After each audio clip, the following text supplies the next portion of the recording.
project တစ်ခုရဲ့ဈေးက10ဆဒါမှမဟုတ်20ဆတိတက်ဖို့ဆိုတာက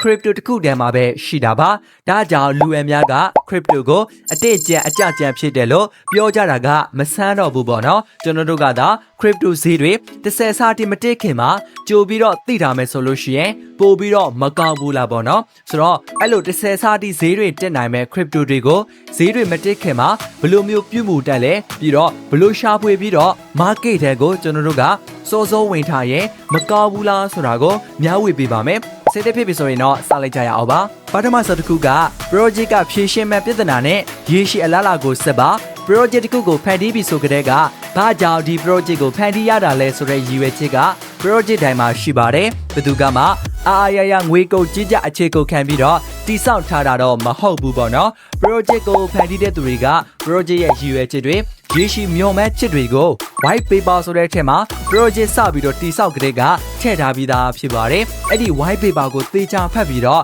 ဒီ project ထဲမှာရင်းနှီးမြှုပ်နှံသက်လားမသက်ဘူးလားဆိုတာမျိုးကိုစုပ်ဖြတ်ရမှာပါနောက်တစ်ခုက project ရဲ့ team ကိုသေချာဆက်ဖို့လိုပါမယ်ဒီမှာပါဝင်တဲ့သူတွေရဲ့နောက်ခံသူတို့တွေရဲ့ရဆွေတွေကဘယ်လိုရှိလဲအရေးကရောသူတို့တိဆောက်ခဲ့တဲ့ project တွေကအောင်မြင်မှုတွေရခဲ့ရလားတီးမာကရောတကယ်အရေးချင်းရှိတဲ့သူတွေပါရလားဆိုတာမျိုးကိုစေ့ရမှာပါ team ကနောက်ခံတွေလည်းမကောက်ဘူးအရင်ကလုပ်ခဲ့တဲ့ project တွေကလည်းအောင်မြင်မှုတွေမရခဲ့ဘူးတီးတဲ့ကကောင်တွေကလည်းဒီကောင်မှအရေးချင်းမရှိဘူးဆိုလို့ရှိရင်ကျွန်တော်တို့စူးစမ်းပန်းစားရှာထားတဲ့ပတ်စံတွေကို project ထဲထည့်လိုက်မယ်ဆိုလို့ရှိရင်သူတို့အတွက်အလူငွေထောက်ပံ့ပေးလိုက်သလိုဖြစ်သွားမှာပါနံပါတ်3ကတကယ်ရော project ကအသုံးဝင်ရလားဆိုတဲ့ use case ကိုစစ်ပါတကယ် project ရဲ့ UX တွေက white paper မှာဆက်စကတည်းကပါပြီးသားပါအဲ့ဒီ UX တွေကတကယ်ရောအခုအလုပ်ဖြစ်နေပြီလားလူတွေရဲ့ပြဿနာကိုတကယ်ရောဖြေရှင်းပေးနေပြီလား white paper မှာပြောထားတဲ့အခြေအတိုင်းလေးရှိမှာ project ရဲ့ milestone တွေတစ်ခုအောင်မြင်နေပြီလားဆိုတာတွေကိုအဓိကဆက်ဖို့လိုပါမယ်အဲ့လိုမှမဟုတ်ဘဲနဲ့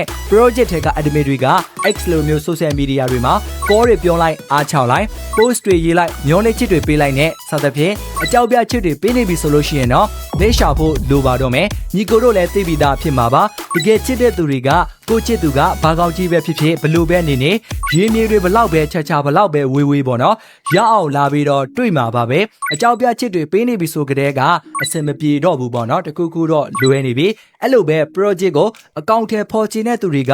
ဘလို့အခက်ခဲပဲဖြစ်ဖြစ်ဘလို့ပဲဖြစ်နေပေါ့နော်သူတို့တွေရအောင်တော့လုပ်မှာပါပဲနံပါတ်4က Quai ရဲ့ market cap ကိုသေချာဆက်ပါဘာကြောင့်လဲဆိုတော့ market cap ကသေးငယ်နေတဲ့အခါမှာဆိုရင်ဈေးကွက်ထဲရှိတဲ့ဈေးတွေထက်နည်းနေတာကြောင့်အလွယ်တကူဈေးပြတ်တက်ဖို့ရခိုင်တော့ကများပါတယ်ကျွန်တော်ကရေရှည်အလားအလာကိုကြည့်ပြီးတော့အဲ့ဒီ Quai ရဲ့ market cap ကဒေါ်လာ300အောက်မှာရှိနေပြီဆိုလို့ရှိရင်ဝယ်ဖို့စဉ်းစားပါတယ်ဒါပေမဲ့ project ရဲ့ရေရှည်အလားအလာကိုခုနကပြောခဲ့တဲ့အချက်လက်တွေအားလုံးနဲ့တိုက်ဆက်ပြီးတော့ဒီ project ရဲ့ coin ကိုဝယ်သစ်လားမဝယ်သစ်ဘူးလားဆိုတာကိုစုပ်ဖြတ်ရပါမယ်နံပါတ်5ခုမြောက်က project ရဲ့ token တွေကိုဘယ်လိုခွဲချက်စိတ်ပြပြီးတော့အသုံးပြုတာလဲဆိုတော့ tokenomics ကိုစေ့ရမှာပါတကယ်တော့ project ကိုစပြီးတော့တိစောက်တဲ့ကတိဆိုင်ရာ company တွေကနေဒီ project တွေကိုဘယ်လောက်ပမာဏရင်းနှီးမြှုပ်နှံမယ်ဆိုပြီးတော့ရှိပါတယ်အဲ့ဒီရင်းနှီးမြှုပ်နှံထားတာတွေနဲ့ project ကိုရေရှည်ရပ်တည်နိုင်ဖို့အတွက်အသုံးပြုကြပါတယ်ဥပမာ company တွေကဒေါ်လာ100 million ကိုရင်းနှီးမြှုပ်နှံမယ်ဆိုလို့ရှိရင်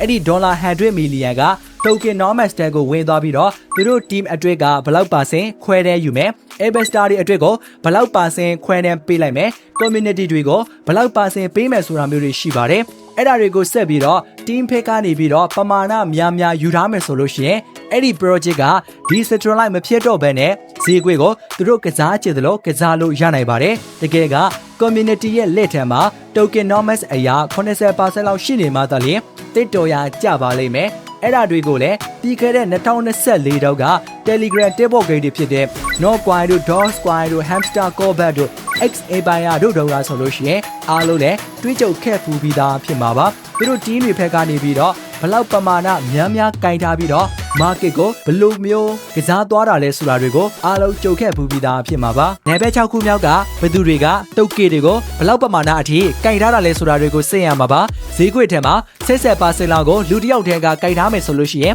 အဲ့ဒီလူကတုတ်ကေတွေအကုန်ရောက်တော့လိုက်မယ်ဆိုလို့ရှိရင်ဈေးတွေအကုန်ကျသွားနိုင်ပါတယ်လက်ရှိဥပမာနဲ့ဆိုလို့ရှိရင် XRP ကိုကြည့်ပါ market ရဲ့တော်တော်များများကို XRP ရဲ့ CEO တွေကနေပြီးတော့ကင်ထားပါတယ်အဲ့ဒီတော့သူတို့ကဈေးကွက်ကိုဆွဲတင်လိုက်ဆွဲချလိုက်လောက်တာမျိုးတွေရှိပါတယ် ဒါကြောင့်လူတွေက XRP ကိုချင်းသွားပြီးတော့လိမ့်ရှောင်လာကြပါတယ်ဒါတွေအားလုံးကို social media တွေမှာခဏခဏတွေ့နေရပါတယ်ခုနှစ်ခုမြောက်ကဒီ project ကိုလူတွေစိတ်ဝင်စားမှုကဘယ်လောက်ရှိတာလဲဆိုတာမျိုးကိုစစ်ပါဒီ project ကိုလူတွေစိတ်ဝင်စားမှုကဘယ်လောက်ရှိနေပြီလဲ community အဖွဲ့ဝင်တွေကရောဘယ်လောက်ထိ active ဖြစ်လဲ crypto ကိုကျွမ်းကျင်တဲ့သူတွေကရောဒီ project ကိုဘာတွေပြောနေလဲ crypto သတင်းဌာနတွေကရောဒီ project ကိုဘာတွေပြောနေတာလဲဆိုတာမျိုးကိုစစ်ရမှာပါတကယ်လို့ဒီ project ကိုလာမယ့်လတွေမှာcompany အကြီးကြီးတွေနဲ့တွဲပြီးတော့အလုပ်လုပ်မယ်ဒီပညာသက်တွေမိတ်ဆက်မယ်ဆိုလို့ရှိရင်အဲ့ဒီ project ကဈေးတက်ဖို့များပါတယ်ဒါကြောင့်ကျွန်တော်တို့ကအဲ့ဒီသတင်းတွေကိုကြိုပြီးတော့သိထားမယ်ဆိုလို့ရှိရင်အကျိုးမြတ်များများရနိုင်ပါတယ်နံပါတ်၈ခုမြောက်က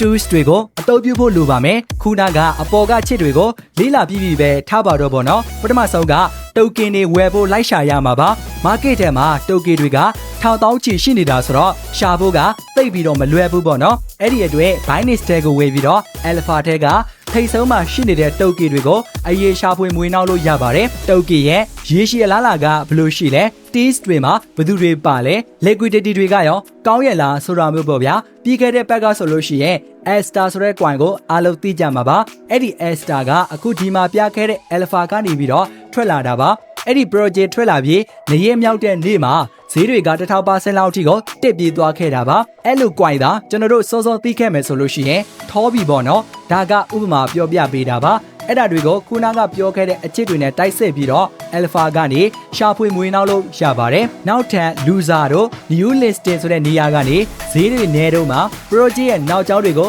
သေချာလေ့လာပြီးတော့စောစောလေးဝက်ဥထားမယ်ဆိုလို့ရှိရင်အဆင်ပြေပါတယ်ဝယ်ရင်လည်း all in လိုက်တာမျိုးမဟုတ်ဘဲနဲ့ကိုယ့် wallet ထဲကပမာဏတစ်ခုကိုဖဲ့ပြီးတော့ရင်းထားသင့်ပါတယ်နေချင်းညချင်းဖြစ်လာမှာတော့မဟုတ်ဘူးပေါ့နော်အခြေတစ်ခုတော့ယူရပါလိမ့်မယ်နောက်ဆုံးတစ်ခုမှချစ်တာကအရန်ကြီးလောဘမကြီးပါနဲ့ပေါ့နော်ခုနကပြောပြခဲ့တဲ့အချစ်တွေက30ဆလောက်ထိတင်းနိုင်မဲ့ coin တွေကိုဘယ်လိုရှာဖွေရမလဲဆိုတဲ့နေရာမှာမဖြစ်မနေသိရမယ့်အရေးကြီးတဲ့အချစ်တွေကိုပဲမျှဝေပေးထားတာမို့လို့တခြားသတိထားသေးတဲ့အချစ်တွေလည်းရှိနေပါသေးတယ်တကယ်က30%လောက်တင်းနိုင်တယ်ဆိုပေမဲ့ကို့အနေနဲ့ပေါ့နော်ကိုရေးနာတဲ့ coin မှာ2ဆလောက်3ဆလောက်4ဆလောက်တင်းနေပြီဆိုလို့ရှိရင်အမျက်ယူပြီးတော့ပိတ်လဲပိတ်ထားသင့်ပါတယ် crypto ကအတိအကျအကြကြံဖြစ်တာကြောင့်အရန်ကြီးလောဘကြီးတာကအမျက်တွေများနိုင်ပေမဲ့စုပ်ရှုံးတာကလည်းအရင်များနိုင်ပါတယ်ဒါကြောင့်ကျွန်တော်တို့ကအလူလုံးနေတာမဟုတ်တော့ market တန်းကိုဝင်တဲ့အခါမှာ store lot တွေကိုတည်တည်ချာချာလေးထားပြီးတော့ကိုစုပ်ရှုံးနေတဲ့ပမာဏတစ်ခုကိုပဲရင်းနှီးမြှုပ်နှံသင့်ပါတယ်ဒီဗီဒီယိုမှာပါဝင်တဲ့အကြောင်းအရာတွေက education purpose အတွက်ပဲဖြစ်ပါတယ်ဒါကြောင့် crypto တွေအယောင်းဝယ်လုပ်တော့မယ်ဆိုရင် DYOR လို့ခေါ်တဲ့ကိုယ်တိုင်လေ့လာပြီးတော့မှလုပ်ဖို့အကြံပြုပါတယ်မိတ်ဆွေတို့အနေနဲ့အခုလို crypto တွေဝယ်စုချင်နေဆိုရင် Binance account ရှိဖို့လိုပါတယ် trading လုပ်တိုင်းမှာ 10% discount ရတဲ့ referral code ကို description မှာထည့်ထားပေးပါတယ်ညီကိုတို့အတွက်ဒီဗီဒီယိုကအကျိုးရှိတယ်ဆိုရင် like လေးနဲ့အားပေးခံနိုင်ပါတယ်နောက်ထပ်ဒီလိုမျိုးဗီဒီယိုတွေအများကြီးလက်အောင်မှာဖြစ်တာကြောင့် channel ကို subscribe လုပ်ခဲ့ပေးဖို့မမေ့နဲ့နော်နောက်ဗီဒီယိုမှာတွေ့ပါမယ်ခင်ဗျာအားလုံး thank you ပါ